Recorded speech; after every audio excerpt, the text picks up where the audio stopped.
Bella verjaar. Bella trek haar skoolklere aan en borsel haar hare voor die spieël. Mamma roep uit die kombuis. Bella, kom kyk gou hier. Op die kombuistafel staan 'n boks met kleurvolle kolwyntjies. Vir skool, vra Bella verbaas. Ja, glimlag mamma. Dis vir jou verjaardag. Jy kan dit met jou klas deel. By die skool voel Bella bietjie opgewonde en bietjie skaam. In die klas werk almal stil toe juffrou skielik sê, Bella, kom staan asseblief hier voor. Bella stap vorentoe. Toe begin almal saam sing.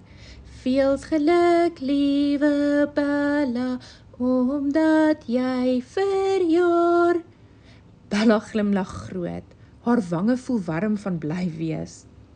Tydens pouse help juffrou haar om die kolwyntjies uit te deel. Een vir jou, een vir jou en nog een hier vir jou. Die kinders sê dankie en glimlag vir haar. Daardie middag, toe mamma haar by die skool kom haal, hardloop Bella na haar toe. Mamma, hulle het vir my gesing. Mamma lag en gee haar 'n drukkie. Dit klink na 'n baie spesiale dag.